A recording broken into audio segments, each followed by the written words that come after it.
overhaul, modernization, and expansion of the JKIA. I'm also aware that Kenya has, for possibly a longer period, been in great need of infrastructure to receive and distribute electricity being generated from new local investments in green energy and also from new investments in power stations in neighboring countries. I knew this when I was even Minister for Energy. The country has a $500 billion financing gap for the 20-year transmission master plan that is estimated at $5.3 billion. In the meantime, with inadequate transmission capacity, insufficient evacuation capacity, system reliability, technical losses due to overloading of existing lines, and limited transmission coverage in remote areas.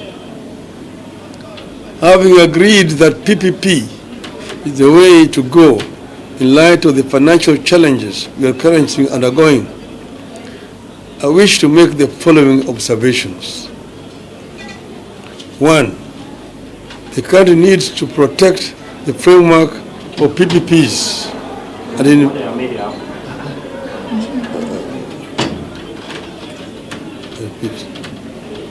the country needs to protect the framework of PPPs and the investors that show interest in putting money into our public services and utilities. Otherwise, no investor will set foot here. 2. In the interest of protecting the principle and framework of PPPs and potential investors, we have a responsibility to ensure our processes are transparent, cost-effective, and accord equal opportunity to all would-be investors in line with the PPP Act.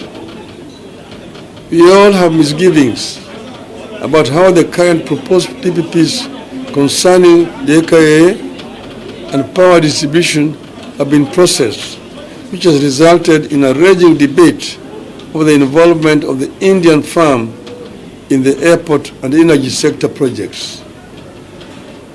Unfortunately, these misgivings have also resulted in a lot of misinformation regarding the investors who have made the PPP's proposals. I have had a chance to interact with the PPP proposals in question. It is my duty to state what I know about them. When I was the Prime Minister of Kenya, I was introduced to the company and its activities by the Prime Minister Narendra Modi, while he was then the Chief Minister of the state of Gujarat. Indeed, Prime Minister Modi organized for a Kenya government mission to visit Gujarat, and I had the opportunity to visit this company's infrastructure projects in that state that included a port, a power plant, a railway line, and an airstrip developed out of what was a swamp donated by the government of India. I'm talking about Adani group of companies. I also visited the city of Mumbai to see the electricity projects set up by the company, where it serves over 13 million consumer meters in metropolitan Mumbai and the industrial hub of Mundra Special Economic Zone. Adani Energy Solution Limited has a cumulative transmission network of 21,783 circuit kilometers of power transmission lines and 61,687 megavolts ampere transmission capacity. The company owns more than energy infrastructure than Kenya, Uganda, and Tanzania combined. In the same city of Mumbai, I visited the international airport, that had been overhauled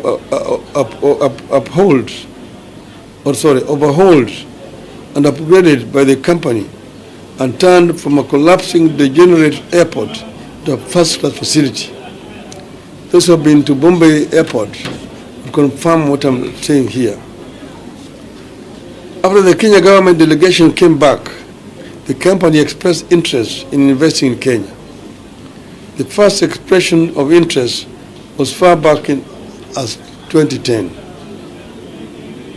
The government was, however, unable to pursue the matter because Kenya did not have a legal framework for engaging in PPP models of financing of public infrastructure. We looked toward India to understand how it was carrying out its projects. Indeed, the PPP law we have today is a variation of the PPP laws of the Gujarat state that Prime Minister gave us in hard copy. Unfortunately, we adulterated what we borrowed from India and then ended up with a law that is not fulfilling the needs of the country or the expectations of the people.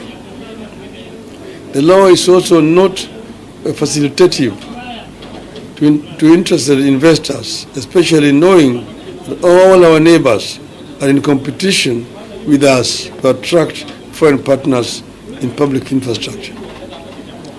We must change the way we address our planned PPPs if we are to protect the current positioning of Kenya as the most profitable and reliable destination for PPP programs, and at the same time ensure that the interests of the people of Kenya are protected. To secure and safeguard our national interests in PPP models of development, we must A, choose the appropriate PPP model that works best for the people of Kenya.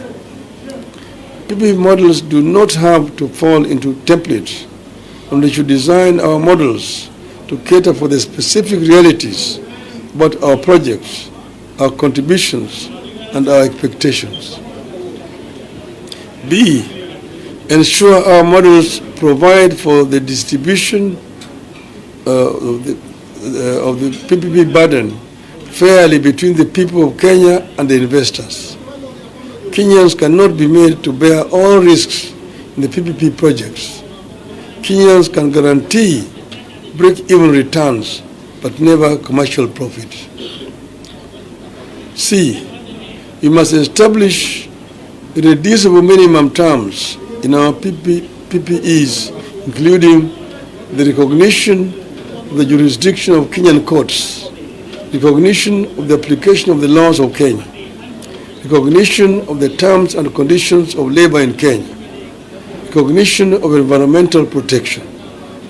D, we must ensure that there is a viable publicly financed alternatives for the general public for every PPP project that requires any form of premium payment for use. We must ensure that the discharge by investors of their responsibilities under PPP is secured by performance bonds guaranteed by credible banking institutions. But as we do the above, we must remember that PPP proposers are businessmen and participate in these projects to make profits. And we must also remember that we are not the only investment destination in the world, and that if we have punitive terms, investors will simply go to the next country. Given the current financial status of the country, PPP is the only way out of cash incentive projects for these projects. If we plant doubts in our capacity to handle the PPPs, we must be prepared for a prolonged period of development drought and risk being overtaken by our neighbors. The ongoing energy and airport projects, therefore, present a critical test that could I want to repeat that. The ongoing energy and airport projects therefore present a critical test that could make or break our ability to compete in the field of infrastructure development for a considerable period.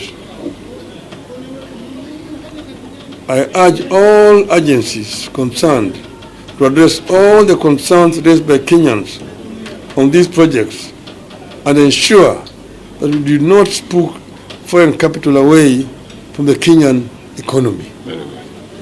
End of statement. The statement is about PPP, and if you have any question, let it be related to that. Do you have any questions? Yes, your name and the media. My name is Prabhakar. I work for KTNNews. Maybe your take on the Adani takeover as being promoted by the public. Maybe what your advice to the government? Should the government go ahead and do the project, or what your take?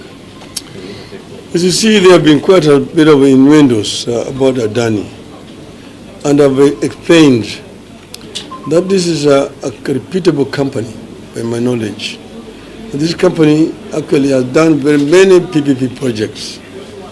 I mentioned that we visited India at the invitation of then Chief Minister of State of Gujarat, Narendra Modi, and he introduced us to several Indian conglomerates. Adani was one of them.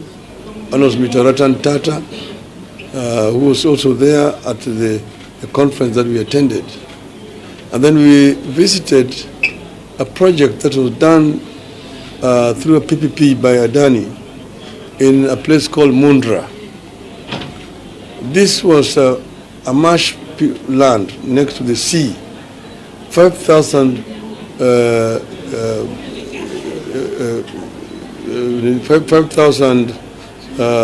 hectares of land, which was granted to the Adanis by the government of Mr. Modi. They drained the swamp and constructed a deep sea port to import coal from Indonesia. And then they put up a power plant, coal-fired, 4,600 megawatts in that place. The Tata Group then also came and put up another second power plant, another 4,600 megawatts, a total of 9,200 megawatts of power in that same spot only. Not only that, they also built a railway line, 100 kilometers, to connect that port to the major railway network. A sleeping village of 5,000 people mushroomed to become a town of 200,000 people, as many industries rushed to go and invest in that place. They also built an airport in that same place. This was a real success story of a PPP. And then also the Bombay airport, which had been fly-infested international airport. When it was given through PPP, they took it over and converted it into a very modern, first-class airport today, it is today. The same thing with the airport in Delhi. So what I'm trying to say is that we've seen firsthand what some of these companies are able to do, what PPP can do to an economy. And therefore what I'm trying to say is not to try to ostracize PPP as a concept. It's a concept that has worked very well around the world. And I'm only saying that there need to be transparency in dealing with these issues. Otherwise, you're likely to try to condemn very reputable companies. As we see stories like Adani Gate. Adani company conglomerate is worth over $200 billion. It cannot be an Adani Gate. Deal with the issues as they are. If some people have made mistakes, let them own up that they made some mistakes.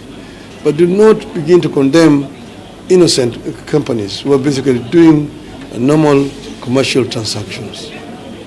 My name is from NTV. Does the country currently have a legal framework So big loud. My name is from NTV. Does the country currently have a legal framework for the BPP? And again, what's the position of the public participation process? This is the PP, as a story I mentioned to you, that Mr. Modi gave us the Indian PPP Act. We brought it here, we presented it to the cabinet, it was approved, it was given to the then Minister for Finance to go and originate a cabinet memo and bring it back. The minister took it then to the mandarins in the treasury. They manipulated it completely, and when they brought it back, it was a different animal for the one that we had come with from India. They had put so many controls, and I said at that time that I was sure that no private company would come under those circumstances. And in 2019, when I was chair of Finance Committee, we amended it to remove some of those controls. Yes, because it's saying in 2019, that was nearly 10 years later, it was amended and removed some of those restrictive conditions. So what we have today is an improved version of what we had come up with. What had been multilated from what we came up with from India. So what we are trying to say is that it's a work in progress. What is today is much more attractive, and that's why you can see that several other private companies are ready to come to the country. Public participation? Yeah, public participation, you see, is fine. People will be asked, but you cannot do this indefinitely. It's not done anywhere in the world, even in the USA, in India, and so on. This idea of public participation is being taken out of context in this country. Kuna swali moja la Kiswahili kwa ufupi. Mheshimiwa Raila ameeleza kwamba amelia pipi nzuri sana kwa sababu ni manufaa kwa business na uwezo. Lakini wakati mkujiuliza, Mheshimiwa Raila amechukua muda mrefu hasa kwa mtu mwenye same issue. Kwa mtu wale wasema kwamba ni baba pengine bila kama ni nini. Has it taken long for you to Let me say it long. Today, no, I will talk when I want to talk. This is now the time for me to talk. That's why I've talked. But I think that's enough for today. Asante. Very good.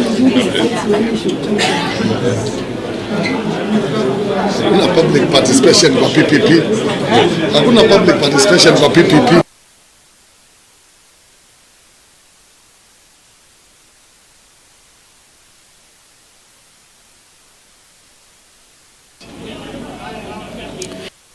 it's a runway that is designed for 35 movements per hour. It's already doing 21 movements and is set to operate fully in full capacity by 2028, 4 years from now. Time is definitely running out for the overhaul, modernization, and expansion of the JKIA.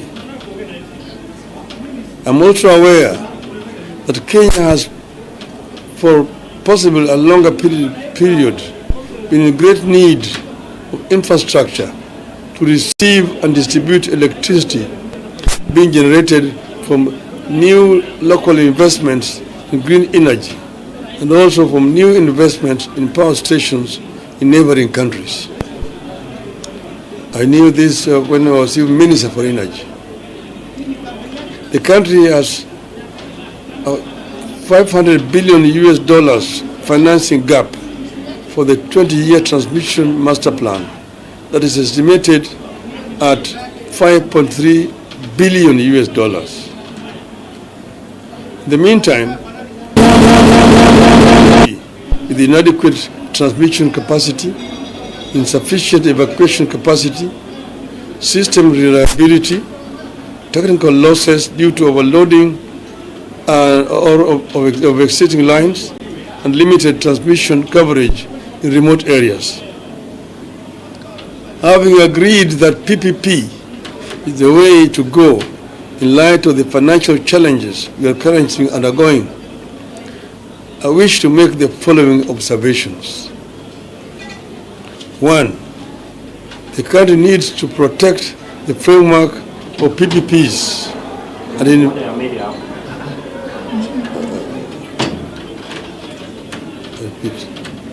and the country needs to protect the framework of PPPs and the investors that show interest in putting money into our public services and utilities. Otherwise, no investor will set foot here. 2. In the interest of protecting the principle and framework of PPPs and potential investors, we have a responsibility to ensure our processes are transparent, cost-effective, and accord equal opportunity to all would-be investors in line with the PPP Act. We all have misgivings about how the current proposed PPPs concerning the AKA and power distribution have been processed, which has resulted in a raging debate